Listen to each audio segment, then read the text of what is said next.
It's the 7th round stretch here at the DreamHack Austin Grand Prix. Hope you guys have been adjusted and taking a good break while we get ready to see who is coming down to the wire and getting closer to the top 16. My name is fr0zen. I'm joined by Nimsh and Noxious, and together we make a complete podium stand of 1st, 2nd, and 3rd place. So I guess I'm the winner. So am I You're first? the bronze. Okay, I see. It's okay. 3rd is the one with the treasure chest, Noxious.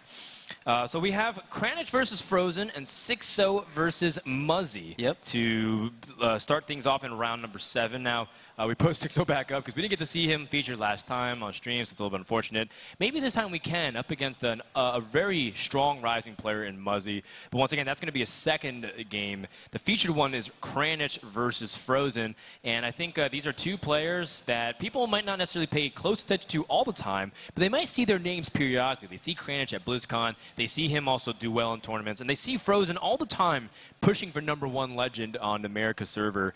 But what do we know beyond these players at all? Nimsh, I'll start with you. Well, they've seen Kranich at BlizzCon twice, which he's the only person who did that in the entire world. He's the only person who actually qualified for the top 16 twice, and he's well, one of the best Korean players for sure on team. He's on Dignitas at the moment with the other guys, and he's doing pretty well. Like in many tournaments that I've seen Kranich playing, he was a really good player making correct choices, and he's always getting very far into the top 8s. And then Noxious, on your end, what do you know about fr0zen being able to come here in DreamHack and get this far in the tournament? I mean, one of the things that I like about fr0zen is the deck building a lot, because we talked a little bit before the event actually started. We were meeting in the airport, and he was mentioning a bit about his mage deck. That's the deck that I think I want to see the most. I hope it doesn't get banned. We don't know yet what Kranich decided to ban, but I was told that the deck is a very janky deck. Now, whatever that means, right? I use that word a lot, but a lot of people tend to not necessarily recognize it. But it basically means possibly Yogg-Saron, right? Like that's definitely a card that screams, you know, jank to me. So I don't know what's in that deck. Would be great. But if fr0zen decided to bring a bit of the twist on the usual decks that you see, especially in this time, I guess, of flux when it comes to deck building, it's going to be a great show. And they are at 5-1, I believe. Yeah, so janky mage deck with Yogg-Saron and a 5-1. That'd be really cool. I mean, we've seen Yogg-Saron Druid. That's all I have to say. With Summoning Stone. Be able to get pretty far. I mean, we actually have the top 12 currently pinned right now, but of course that's only after 6 rounds. We still have 3 more rounds to play, so only 2/3 of the way there. As you can see on your screen, Orange did have to play Zalae, and Zalae was able to defeat him, but Orange does, as a result, fall to 5-1, and he's now joined by a lot of other players. We saw Dart, for example, lose his first match against Tiddler on stream, but he's climbed 5 series in a row to win, and now he's 5-1. Also, shout out to Green Sheep, another member of Dignitas, Kranich, and Blackout's teammate. Very underrated as well. Yo's Flow, yesterday we saw him on stream play some matches. These are, like, some of these names just should not be surprising. Going, of course, to the 2nd half, we do have a few players who are 6-0. It is Zalae and Peyton. Terrence M, I thought he was 6-0 too. He came onto the interview saying that he did win versus Super JJ, who was 5-0. Maybe he lost prior to that. So, not sure. No, he was 5-0 as well. Oh, actually, maybe... Oh, he is 6-0, okay. I just got confirmation from the admin. So it was a little bit of a typo error on our side. But Terrence is also the 3rd player, 6-0, joining Zalae and Peyton. 3 very strong players. Definitely the guys to look out for now. They're not completely guaranteed to the top 16. If they drop their next 3 series, then they probably face elimination. Right. But given that they've played so strong and looks like their lamps are great, I'm definitely ready to shoot them in as 3 of the top 16 players. Yeah, I think they're almost there, because if they win just 1 more game, they are guaranteed. And even if they go 0-3, they still have a really good chance to still get to the top 16. Depends on how many 6-3s will actually get through. Sounds good, sounds good. And with that, we do have the bans ready for Kranich and fr0zen. I'm actually looking forward to fr0zen a lot because he is a player that has innovated a lot. You mentioned his deck building. He has chosen to ban Kranich's Shaman. No surprise there. Shaman's been very threatening. Now, here is a weird thing. I was talking about, surprise, right? Where is the Hunters in the tournament? That was the only class that we haven't seen. We've seen Priest more often than that. We've seen Mage more often. We've even seen Druid more than Hunter. And those are classes that you don't really expect to see very much. And there's the Hunter. Yeah, actually, when I showed the classes to Noxious, he was like, "What does H stand for?" And yeah, like he actually noted down the classes very quickly with an H. I'm like, "What class starts with H?" His Hunter. I'm like, "Oh God, I forgot." The class has basically been absent from the tournament so far, and it's kind of cool to see that Kranich either has a very functional build or one that surprised people. Right? It's one or the other. I'm looking at some of those death rattles that people are underestimating. Princess Huron, of course, being one of my favorite cards for the set in general. That's one build, but the other build is also Fiery Bat into Hyena, and it also works very well. Interesting. It's also a pretty good build, too. I've seen that on ladder a few times toward the end of the season, climbing high. fr0zen, of course, he's a guy that you guys were touting as one of the innovative deck builders. His Shaman deck that he used to climb to top 10 for America's previous season was kind of like an aggro Shaman, but it was very zoo-ish because you played Evolve in it, and you played Nerubian Prophet. I kind of like that. You played Master Revolution, and the deck did some really funny things. I was watching Just Saying stream, who was spectating fr0zen at the end of the season, and he was winning with the most crazy Evolves at the very end. This guy is willing to take the risks and build those innovative decks. I think that fr0zen here comes in as the one that doesn't have much pressure because he's like Kranich is the one who's like, I've been to BlizzCon 2 times. I'm playing against the unknown, so my reputation's on the line. But fr0zen, he can just do his thing. And that's the point, I think. He also seemed a little bit laid back. And we talked to him a little bit. He didn't lose that much, so he felt like even though the lineup he brought was probably a little bit experimental, it worked out so far. All right, so with that, Nimsh and Noxious will bring you guys the next series of fr0zen versus Kranich. Make sure to get there in hashtag while we get ready for round number 7 to kick off. Thanks so much, fr0zen. Oh man, I'm so hyped for the Shaman, but the Shaman is not the deck we're going to see first. This is the Hunter deck from Kranich versus Rogue from fr0zen. Yeah, it looks like the Carrion Grub, they're 3-drop, 2/5 beast. So if anybody, I think, disregarded this card initially because it looks like a very vanilla card, I think they've been corrected with the power that it has with Houndmaster. The way that it just gives you that bit of extra board presence against a very zoo-heavy metagame is just very solid in that way. It just trades really well, basically. A 2/5 body is great, and a Fiery Bat, a card that depicts Firebat, the British word champion. It's a really good replacement for Leper Gnome. Leper Gnome being nerfed to 1 attack. Now it's not really seeing that much play, but Fiery Bat is just a great replacement. And the 1 damage that can even slay a minion works really well there. King Select, another great card. Yeah, it's a card that I don't see that much. I feel like a lot of people have been cutting them out of their Hunter deck, unless they're playing some really funky lists. But it looks like a very beast-heavy Hunter. And one of the things about Fiery Bat as well is it's one of the remaining 1-mana 2/1s that you're happy to play on turn 1. Because they're usually Abusive Sergeant, you'll play it, but it's not going to feel that great. And there's not many options left, at least in the neutral side of things, which is why Hunter getting that 1-drop gives them a crazy replacement. Absolutely. And from fr0zen's side, it seems like a Miracle Rogue with Leroy Edition and a really good opening with Backstab and SI7. No coin for fr0zen yet, but still he's definitely happy with this. Preparation being a really good card versus aggro decks. If you pick up another spell, something like a Shadow Strike or maybe Fan of Knives, something that you will be able to push through early. So he didn't play the Fiery Bat, the reason of course being, well, if I just do that, then he plays his Dagger, and the way that rogues play nowadays, they don't really care about their Dagger charges as much as they used to. Getting that deadly poison out, on curve is not necessary, so they're happy to trade away that extra charge on turn 2, even if it means they're going to re-Dagger right afterwards. Absolutely. And right now fr0zen is also probably thinking, what kind of Hunter is it? Because the Face Hunter, if it's being played, even though not many people play it at the very moment, Face Hunter is really good versus Rogue. Yeah. This is a bit of an interesting spot too, because right now he's considering, well, I can maximize my damage output against Rogue of all classes by using my hero power, but I can also deal 2 damage with the Fiery Bat. And that will basically mean that on turn 3 I play 1 of my 3-drops, and then turn 4 1 of my 3-drops, or Quick Shot Hero Power, and then I keep curving that way. So to maximize damage output, playing the Fiery Bat here, even though it looks like it's potentially worse, if there is no backstab SI being used, and the face takes the damage, then that's great. So fr0zen goes for an Edwin, which is a 4/4. Normally Edwin is being used as a very big creature to just kill your opponent with possible conceal, but versus aggro decks or decks that will challenge you on board, you want to have it a bit earlier to be able to trade into things. Yeah, it looks like a Miracle Rogue from fr0zen here as well. This Leroy in hand probably indicates that there should be at least 1 Shadow Step in there. We see a lot of lists trying to run that. The option for Freezing Trap was there, but Misha and Huffer both addressed the Edwin relatively well. Leok would have been the only almost disaster, but quick shot, at least you can salvage it. Absolutely. So a good animal companion there. There's a Shadow Strike for fr0zen, but Tomb Pillager, one of the cards from the Explorers League. I love it. I love it. The fact that it actually gives you the coin makes the gadgets and nerf a bit more bearable. Yeah, I think actually the card was... a lot of people hated the card when it was announced, and I was very surprised given the fact that Rogue is one of the classes that can use the coin almost the most effectively of all classes.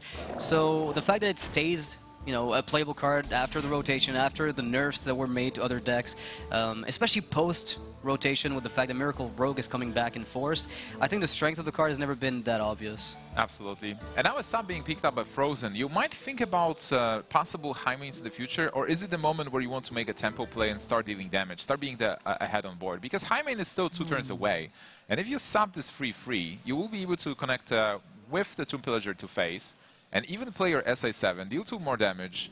So I mean, I think the sap is correct, yeah. Absolutely. Again, like, you're pushing a ton of damage over 3 turns, and with Leroy in hand, you're probably not too far off of lethal. Eviscerate adds a lot. Cold Blood, if it's in the deck, adds a lot of damage. And with Shadow Strike, you always have insurance against a big high main. You can start trading into it very easily. It's also very important that you don't have draw at the moment, being fr0zen. So you only have this limited resources that are at your hand, and and you need to kill your opponent somehow. That is very good there by Kranich. Picks up the play that he wants to make with the quick shot to negate the minion on board, alongside the freezing trap to force a return on the Tomb Pillager. But you see the Cold Blood there? That is kind of, if that SI7 hadn't died, the quick shot with the freezing trap here, this damage output is exactly the window that fr0zen was looking for. It's still really threatening for Kranich. Kranich, even though he got Call of the Wild, he still needs to stop this damage coming from fr0zen. Yeah, it's a bit, it's still a bit scary. I mean, high main just... When it connects phase, oh goodness gracious. Okay, now there's a sick opportunity. There is an explosive trap, but still, you probably just go for it, especially if you've seen a freezing trap. You don't buff Leroy, because if explosive trap comes out, you're in deep trouble. Absolutely. So a good target for the buff, and now conceal to just hide your minions, and you still should win if there is, unless there's a taunt. Hide your kids, hide your wife. But there's a Shadow Strike as well. How do you? I mean, you need a Hound Master to deal with this, right? Yeah, Hound Master on a summon high main, but there is none. Call of the Wild cannot be played yet, but even if it would, there is a Shadow Strike to deal with it. So explosive trap at least will stop the Leroy from attacking, but Tomb Pillager is just killing you next turn. And that's it. Yeah, it looks like the Tomb Pillager with Cold Blood is going to be enough to deal damage and finish off the Hunter. So again, Rogue is able to put together enough damage output nowadays that it doesn't have to rely on Gaddis and Auctioneer. But this was kind of a desperation play. You know, the whole I'm going to go all in on damage and hope it works. You can't quite play the long game, you know, for a long time against a Hunter. Absolutely, especially with Call of the Wild as well. Whenever the Hunter actually has the board, and then turn 8 comes, Call of the Wild, and suddenly Leok, Huffer charges for 5, there's a Misha to stop incoming damage, so a really powerful card. And unfortunately, Hunter is eliminated. This is last hero standing, so we'll see the Rogue. But, you know, at least we've seen some Huffers. I mean, like, one of the things as well is we saw Hunter, we got kind of excited, but truth is, there's a good chance that maybe the Hunter is not what carried Kranich forward. Maybe it's just the deck that lost, and then everything else just swept, right? Like, maybe it's just a deck that hasn't been performing overly well for him. I haven't asked, but I will ask afterwards. I'm curious to know what his results have been. Absolutely. Hey, I still want to see the Junkie Mage from fr0zen. Yeah, we're not there yet. Like, if he sweeps with Rogue, which is definitely possible, it's one of the classes where, you know, if any class can sweep in this event, it's Shaman and Rogue, I would say, very often. Yeah, makes sense. And there is a mage from Kranich. Is this the freeze mage? It looks to me like a freeze mage. I mean, it could be like a twist on it with more spell damage, but it looks like a fairly standard build from just this at this point. Well, never mind. I'm lying through my teeth. Well, it can still be freeze mage with a Malygos, right? So you consider a Malygos freeze mage in a way. It's not tempo mage for sure. Well, you know, I don't think it's tempo mage at this stage, right? But the Malygos indicates a very different game plan. Like, the thing, I think the reason behind Malygos has a lot to do with the fact that Paladins right now are not giving you the opportunity to kill them with just a spam of spells unless you're taking them from 30 to 0. So by having Malygos, you're getting an Emperor Thorson on, say, Frostbolt and Ice Lances. That's basically the OTK. Yeah, it makes sense. It's a good addition, and Malygos has been played in the past in freeze mages instead of a Power Blast. So it's good to see it back. Yeah, there's a great hand there, though, for fr0zen. He has 4 drops that give him spells for the Gadget's Hand, which is already in hand, a Cold Blood to push damage and force the mage to react very, very dangerously by overcommitting resources. I think like Kranich will be in pain because there is no mad scientist. This is a very important card that rotated out and cannot be played in the moment. So whenever you get you have to draw the secrets and then play them. Yeah, there's no way around it. I mean, I think it would be fair if they had made a mage, like if they made a specific card for mages, which is a 2-drop that drew you a secret from the deck, like in your hand. I think that would be fine. But right now, it's a bit tougher to get those secrets in your hand, so you have to run a lot more draw. Everybody's running all the draw in the world. So how do you play this matchup from the Kranich's perspective? You just need to stop the damage and hope there is no Gadget's Hand and Rogue will not be able to draw the cards. I mean, one of the things that Miracle Rogue does very often is if they try to burst you down, say with the South Sea deck hand faceless, very often they won't put you at 1 health, right? Depending on how their damage lines up. So you have to put them in a spot where they're desperate to push the damage and they end up not putting you close enough to 0 that they can then finish you off easily with a dagger hit, for instance. Absolutely. There's already so much damage in fr0zen's hand, but yeah, this might not be the moment to pull the trigger. I mean, I'd push it. Yeah, I'd pull the trigger here. Pull the trigger? Like, play the Cold Bloods and Eviscerate? How much damage is there, though? I mean, you put Cold Blood on the Tomb Pillager. It dies, you get a coin. You have a Gadget's Hand. I mean, this is a lot of damage. Well, it's important to know that next turn is turn 6, so there is no possible Flame Strike. The Blizzard is still an option, and there was a secret being played, right? So this Ice Barrier. Right. This Fade Leaf Toxin is the stealth mechanic for the Gadget's Hand Auctioneer, by the way, so he will be able to stealth up the Auctioneer if needed. Yeah, not next turn, though. Yeah, probably not on turn 6. I mean, given the fact that he doesn't have the mana, but it is something that will mean that there has to be something like Flame Strike on 1 target, given there's no more Flame Cannon, Bomb Lob, or Loath. Like, you can't really stop it. The problem that Kranich is facing right now is that he doesn't really have AoE removal. He has the Frost Nova, so he will be able to stall for 1 more turn, but that's it. Like, he needs to draw Blizzard or Flame Strike to be able to deal with this board. Right. It's not. Oh, that's a great card actually to play. We haven't seen too much of Cone of Cold in recent days, but the positioning there by fr0zen, by the way, is perfect. Absolutely flawless. He's at least pushing 6, or at least, you know, depending on whether or not he pings a 1/1, at least 5 with the Tomb Pillager. So maybe we'll see Arcane Intellect into Nova and hope that he picks up something he wants. Can you still Cone of Cold this board in a way? Just Loot Hoarder? ping one of the guys and then block two creatures at least? I mean, so the problem with not like playing Cone of Cold is that you're not drawing enough. Yeah, you're right. And in that in that way, you're really in a terrible spot going forward if you don't find any more AoE. And right now, it's looking like no Blizzard or Flame Strike was picked up. Yeah, he still has a Nova in hand, so he'll have to use it here. But there is a Doomsayer now. Yeah, there's a world in which you try to. Like, could you technically just Ice Lands the teacher and ping a 1/1? Or is there too much of a chance of Eviscerates and Cold Bloods being in the hand? Because if you do that, you're probably not dead, and you have a chance of getting the Nova Doomsayer on the following turn. You've seen 1 sap. Well, you've seen Leroy with Cold Bloods, so you know there's a huge damage potential with 4 cards in hand. And also the card from Zerial can be +3 attack to a creature. That is that specific one I thought would be +2 attack when I saw it at first, but it's really powerful. Yeah. Like, +3, it's basically a Blessing of Might. Yeah, Toxins are really good. So you've got fr0zen, you've seen your opponent drawing cards, you can assume there's probably some AoE coming. With this many cards, I will have to say that there's a Blizzard or Flame Strike. So you don't want to overcommit to board. You know you have Gadget's Hand with Stealth on turn 7, but then Flame Strike is still a I was going to say, like, if you're playing Gadget's Hand, I think that in this game it's probably going to be a bit later. Or if you pick up a Prep or Backstab to go with it. So probably just attack face and dagger up. I like drawing with Blood Mage, honestly. You just drop it on the board, because you're still looking to get to that Leroy. You're still looking to get to the second Eviscerate.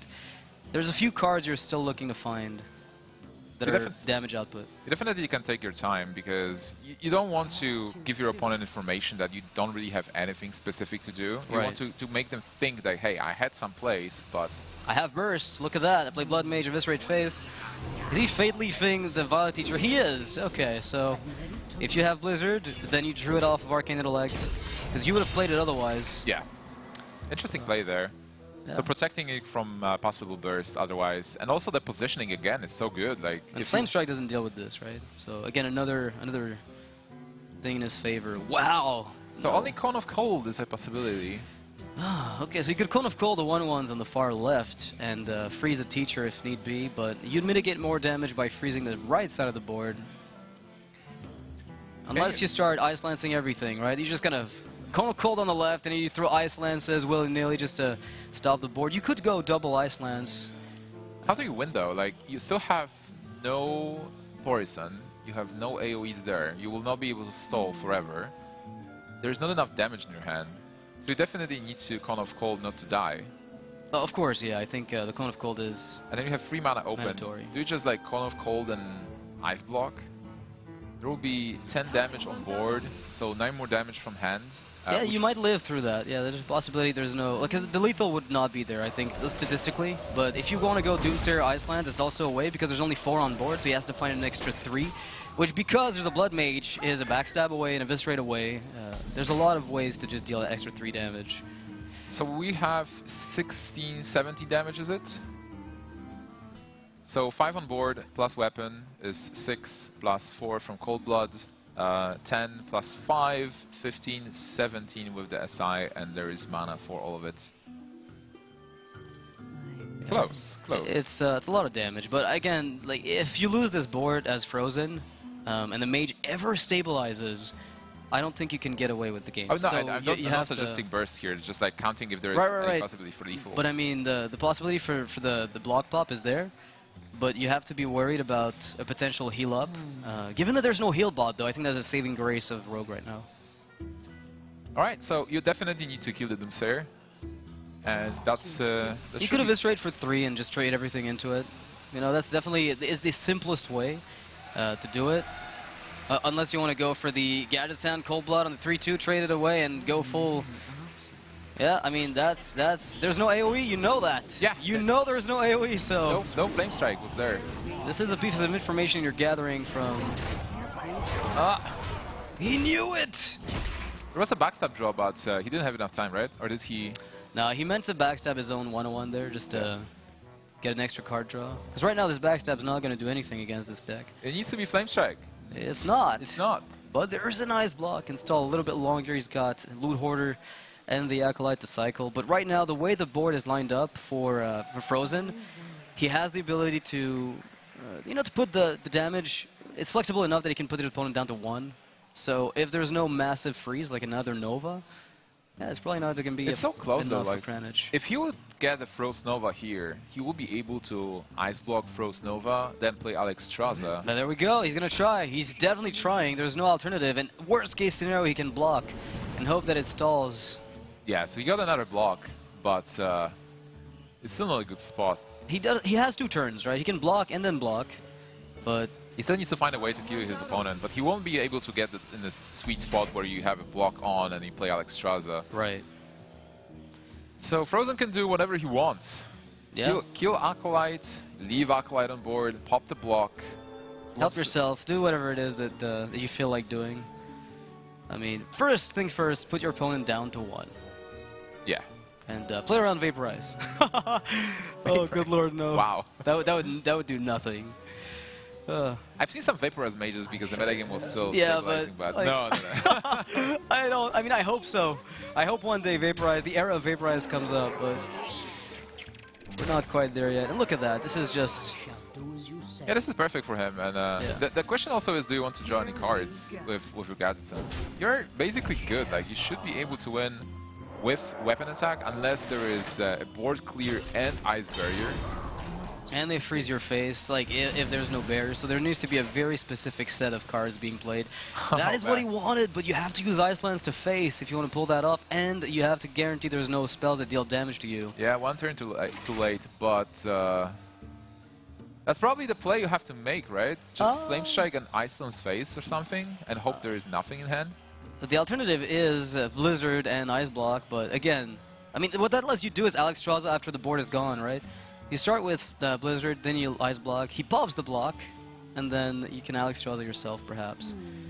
Yeah, but the board will still be there. Yeah, well, a lot of it will. Most of the dangerous stuff is going to be alive. Alexstrasza can be easily killed there. Yeah, but I think the safest one is definitely the Blizzard. What you might want to do, because this is last hero standing, you might want to stall the game a bit more to see maybe one more card from fr0zen. You know you're playing versus Rogue again. Yeah, if you're losing this, you're playing against Rogue again, so... One more turn. Just gonna hope that things line up. And preparation with a Gaddison on board. Pretty sweet. Preparation, draw a card for 1 mana as well. Fan of Knives, so fr0zen can draw whatever he wants. He needs to play around Ice Barrier, so use the spells to go face. If I would be fr0zen here, what I would like to do is, obviously you pop the block, but then you also want to have enough spells to be able to kill your opponent next turn if he plays Ice Barrier. I think you start by playing Eviscerate to face. Not really. Well, you need to at least make sure that this is not Ice Barrier, right? If there is an Ice Barrier, you still win next turn, I believe. With Eviscerate and SI7, you have, what, 6 damage? And 7 with a weapon, so you're really close to killing your opponent anyway. Yeah, I guess so. Just need to pick up one more damage spell. Or like Leroy is still in the deck. And also you want to conceal information on the other hand. You don't want to show all the cards, all the text. Some decks play only 1 Shadow Strike, some play 2. Well, this looks like Kranich, like, he's never had a really good window of opportunity, and I think this is one of the things that rogues do now, is they're able to be highly aggressive, get on the board, you know, like a mid-range deck. It's pretty much what happened when Miracle Rogue changed. You know, when Lothab came out, Miracle Rogue had to become a much more minion-centric deck, and it stayed like this, and the tradition keeps on keeps on giving, I guess. It's just really difficult for any deck. Oh goodness! Wow. What? Maybe that's what? Maybe that's why everything. Are you serious? This is. But it's not. It's why not. are we always casting It's not matches? glowing yellow though. He's gonna have to ping his own loot hoarder if he wants it to work. Yeah. And maybe I don't even know what else is in there. Ice Barrier, I guess. You normally play double Ice Barrier in the deck, right? Maybe I don't know if the deck can afford it, but he's gonna hope there's no damage spell in. You know, how many cards is that? That's like that's too many. You know, it's a lot of cards. SI, Eviscerate, possible Leroy that we've seen before. Right. There's a billion ways this can go wrong, and this is only one of them, but it'll be enough. And Reno Jackson is unfortunately for Kranich not going to do it. But hey, we've seen Reno Jackson, so I'm happy. Yeah, you know, there's only 3 old gods, is what you said. Yeah, Kafun, Nizov, and Reno Jackson. I, however, believe in Yogg-Saron. It's actually a highly competitive card. I know some players are actually playing Yosharge in this tournament. And Yosharge? Yeah, and they are actually really high on the list with good scores. I must say I'm a little surprised. But I would love to feature those players in the future, and hopefully the deck with Yosharge is not getting banned. How does the Charge work? Like, what do you play it in? What's the shell you're trying to play it in? Druid? Well, Druid, yeah. Okay, I guess there it makes sense. I mean, if Kranich brought it, then perhaps. But again, we've seen a lot of N'Zoth in the Paladin for a good reason. It works super well with the mid-game minions. A lot of people have also been playing Infested Tauren to save themselves from some of the early aggression. Absolutely. Twilight Summer and Infested Tauren are going in and out of those decks. And there is a couple of builds. We've seen Tides of Time yesterday. He was playing Adric the Pure. Right. And some people... everyone plays double Ragnaros? I think like most Firelord people are playing it. Yeah, Firelord and Lightlord seem to work pretty well together. Yeah. Lightlord is a definite play in this kind of deck, but Firelord I think comes in and out depending on the build. Well, see, fr0zen mulligan away his entire hand looking for exactly this type of hand. You have the Conceal for the Gaddison against a very slow deck. And this is where you're going to be able to capitalize on the fact that the Gaddison is now very expensive. Yeah, but on the other hand, Paladin normally has access to the tools that can deal with a Concealed Gadgetzan. There's Equality Pyromancer that mostly does it, Equality Consecration, basically Equality something. Yeah. And it can deal with that board, but the plan here for fr0zen will be just to play the tempo, right? Like to deal damage as much as possible to be able to finish the game with a Leroy, Cold Blood, and just kill Paladin before he's able to stabilize and has access to really big Forbidden Healing. Yeah, the Forbidden Healings are usually for Rogue not as big a problem, I would say, as for other decks, like say Freeze Mage that has very limited damage output. Yes, Rogue has that problem, but usually they're on the board. Mage is playing spells from hand, and then their board is, you know, non-existent. So once you've exhausted their spells, there's nothing left.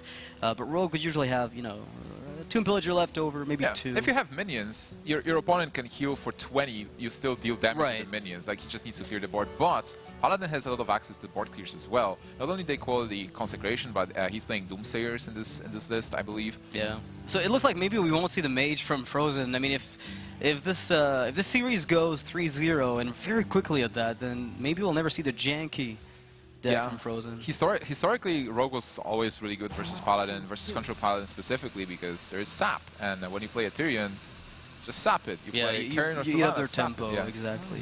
Great tempo swings, and even Shadow Strike, you know, like Sylvanas, both and Karen, they have 5 health, so you can just Shadow Strike them if you want, and then play your minions. Okay, looks like he's going to commit a backstab and attack from the dagger to kill this, just to get the Vile Teacher on the board. It doesn't die to choose our champion, so again, it's very resilient. It's likely to get in something like 7 damage total across all the 1/1s that spawn. Yeah, it's still only 3 mana for Kranich now, so not really anything. Oh, it's 4 because of the draw. Yeah, do you think we'll see a Spellbreaker being used on the Vile Teacher? You still have Pyromancer to deal with the 1/1s. Yeah, but you really want to be keeping that for the Gadgetzan Auctioneer, I think. Unless you want to keep Equality Consec. Either way, he's got the double Equality, double Enabler, so he's got options, regardless of what he chooses. I kind of like True Silver Champion now, and then you can deal with the board with Pyromancer. Or just Consec. Yeah. Just Consec even could do it. Exactly. If you put the... Now, incidentally, this is funny, Shadow Strike is maybe something you considered playing. You know, you leave the Paladin at 30, and then you Shadow Strike him for 5, and you keep going for face a little bit. But he picked up an amazing 4-drop off the top. That can give you a coin, and Gadgets on hand looks pretty juicy with all those spells. The second Pyromancer and double Equality. Wow, this is kind of like a dream to be able to deal with the board. It is, but at the same time, it's also not... like, you know, if you kill the Tomb Pillager, you haven't really dealt with the game plan yet, since you're maybe even feeding into what they've got in hand. The coin is especially good in Rogue, so it's really tough to be happy about killing the Tomb Pillager, especially nowadays. Yeah, true. You might silence it off. I wouldn't even be surprised if that were to happen. So if you silence Tomb Pillager, you then attack into it, I guess? You'd have to kill it, yeah. And you have it for free. You're fine stalling because the rest of the board is open to Consecration in your hand. Yeah, so maybe you're happy about this kill, right? Like just negating it. If you've got the Equality Pyro that you're planning on for next turn, this feels a ton better. Why do you think he didn't attack there? Equality. That means because he's got the double Equality, he's not expecting to need like double Equality, double Pyro. He's not expecting to need the health loss to matter. Keeping the weapon might be more relevant against the Gadgetzan if it comes out naked without conceal.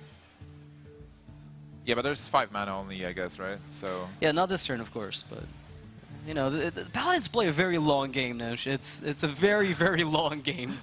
The weapon can stay up for days. Yeah, and he also he still didn't get any Defrilo minions, right? For Nizolf to work, really, you want to get that Tyrion at some point. Yeah, you're still playing a very... I think at this point the Paladin has to basically outlast the Rogue and try to defuse the Gadgetzans when they show up. I think the biggest fear of any players playing Paladin against Rogue is you defuse the first Gadgetzan and you've committed resources to it that are possibly very important, and then the second one shows up. Then you have nothing, because you've used up the Equality earlier, and then the second one perhaps, and then if he stealths both, then you can never hit with a true silver champion. Absolutely.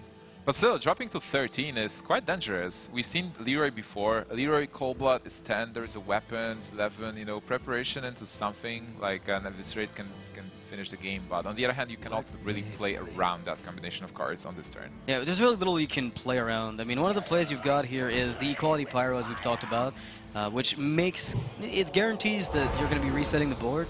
And because he's got the weapon still, he can go back up a little bit. On turn 7, he has almost nothing to play. So the 14 health he gets from Forbidden Healing is very appealing. Alright, time for Gadgetzan. Not that impressive because it's just the Consecration here. Got a Shadow Strike, so he still has second Gadgetzan, but not many spells to go with it. Right, but the thing is, the Kranich right now is in... like, this is a desperation mode, right? This is where you want to kill a Gadgetzan, so you commit resources with the Equality, either the Consecration or the Pyro, pick one. I think you still do it. Like, you definitely need to do it because of the Cold Blood and the fact that you're at 13. And if you can you just heal here for like 14? I don't think so. I don't think you let a rogue keep her Gadgetzan unless. Oh, you have clears after that. There's so double Cold Bloods. I don't know. I'm dead. in my head, I'm pretty dead. I haven't seen Eviscerates. I haven't seen Cold Bloods. I haven't seen Leroy. Things can go very wrong very quickly. Well, it's definitely. This is a good play. See, he doesn't commit the Consecration. And he still has like Tyrion on turn 8, and if Tyrion dies, then he will have Nizolf, so he can be a bit aggressive himself at some point. Yeah. But he has no card draw. He has Acolyte. Yeah, like you mentioned the fact that the Rogue doesn't have spells in hand. That's the reason Blood Mage Thalnos is coming out here. Like the card draw is impactful, and you're also forcing the Paladin to deal with this 1/1 with anything, because if Eviscerate is in your hand, then that's very scary. And now, are we going to see the test? Is there a sap or not? So Kranich, does he even have a different play here? Tyrion is probably still the best. Like, this board is not that big. You kill the 3/3 with your weapon. You go down to what? To 16? I mean, like, one of the things that I love about the play that fr0zen made is, let's assume that, you know, you're going to turn 8, Tyrion comes down, you don't have sap. The way that you set yourself up, you have Azure Drake with Shadow Strike, so you can deal 6 to Tyrion instead of only 5, which means you can deal with Tyrion even without sapping it. That's a really good play there by fr0zen, I really admire that.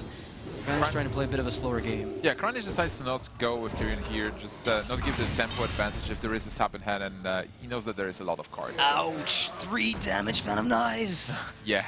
That hurts! This actually punishes him a bit. He wanted to play around sap, but sap was not there. Oh, it's... And now it is there. Oh man. It doesn't look good for Kranich. It's not looking good at all, in fact. Is it... Can he do anything if he drops Truce over again. Doomslayer is, you know, it might be, it might buy you time. You know, the Rogue has to deal with it. Well, Rogue has a lot of damage right now in his disposal. You have to pray. So it's 6, 10, 11. Double sap. Okay, 13. that's it. We're just gonna go play some spells, I think, with our gadgets in. He's counting for lethal, but it's not there yet. So this is a classic example why Rogue is good versus Paladin. Yeah. You slam Tyrion for 8 mana, and Rogue just cancels by 2. Yeah, it takes 2 mana to negate any big drop. That's always been historically I guess the threat the Rogues pose, which is why Ragnaros for a long time was considered their nemesis, because if they sapped it, they still took another 8 damage in the following turn. Absolutely. Not so much the case right now. Also, double equality is gone. He would need a second consecration there. No good. That is actually rather good. The Truce Over Champion with humility. Isn't it over though? He will be able to kill the Gadget Sun and go down to 9. There's 2 damage on board, 7 more. There's more 8 coming from the hand. Yeah. Yeah, absolutely. The lethal is there, but you can always make a prayer. There's even more now that Eviscerate got picked up. So Rogue wins. I think this is the first time we've seen just a sweep with Rogue in the event so far. You know, we've been hyping the class up. But it hasn't been performing as well as we anticipated. Absolutely. On camera, the Rogues are losing, but in the field, when we have the Swiss players playing, Rogue is actually